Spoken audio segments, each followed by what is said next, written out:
So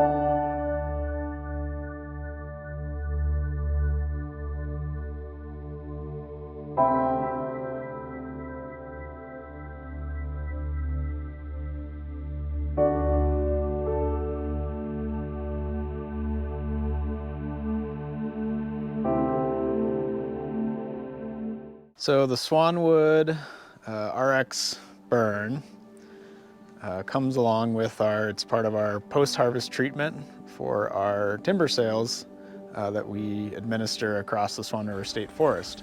These RX burns are like I said, part of that post-harvest treatment. After we've gone in, harvested the timber, managed those stand for both production as well as forest health, we use fire as a tool to manage those into the future, right? To meet those objectives. One of the big part of that is fuel reduction. After harvest treatments, there's a lot of slash on the ground, especially on our line ground units, the steep ones.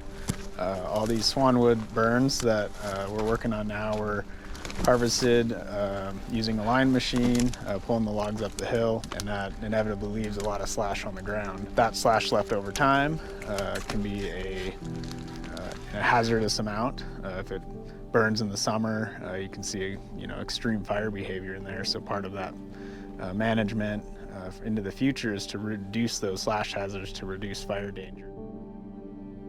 A burn like this is really years in the making. It starts with foresters setting up the sale. They, create the plan for what needs to happen, and that gets looked over by different kinds of specialists who make sure that this is exactly what we want. We're trying to create the best conditions for the forest, as well as for the most profitable thing for the state.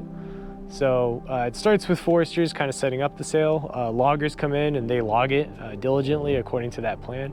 And then fire crew and foresters work hand in hand to set the unit on fire and kind of get that nice consumption, essentially reintroducing fire back into the landscape. So for our burns on the forest here, through the planning process, we created an org chart for required personnel to be on the ground to implement the plan successfully. That includes both ignitions, holding, as well as overhead. Firing are the folks who have the torches on the ground who are actually lighting fire to the ground, and that'll start to spread.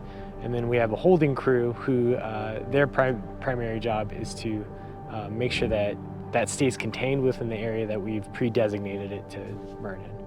Overall, kind of fire behavior-wise, what we're trying to create with different ignition patterns is kind of a backing fire, whereas we strip across, it kind of establishes, and then that fire backs down the hill or into the wind. And then, as you make strips underneath that, you work in and try to create that fire behavior where you're having a little bit smaller flame lengths. A backing fire has longer residency, which is going to more completely burn your slash on the ground. Versus if you lit it at the bottom and it just raced up to the top, it would be a pretty quick burn and might not consume as much as you wanted depending on your slash loading and continuity. Overall, this fall 2022 RX season at the Swan was successful. We were able to complete close to 100 acres across 2 different timber sales. That's pretty good with weather windows, fuels, being able to find those opportunities to get that done. So this fall was pretty successful for us. Got a lot of new people out, gained some experience, getting those qualifications, starting to work on task books, and overall we met project objectives across both timber sales, and we're looking forward to continue to work and build on the RX program here at the Swan Unit, as well as coordinate with the folks across the land office and continue to meet our management objectives for the Swan River State Forest.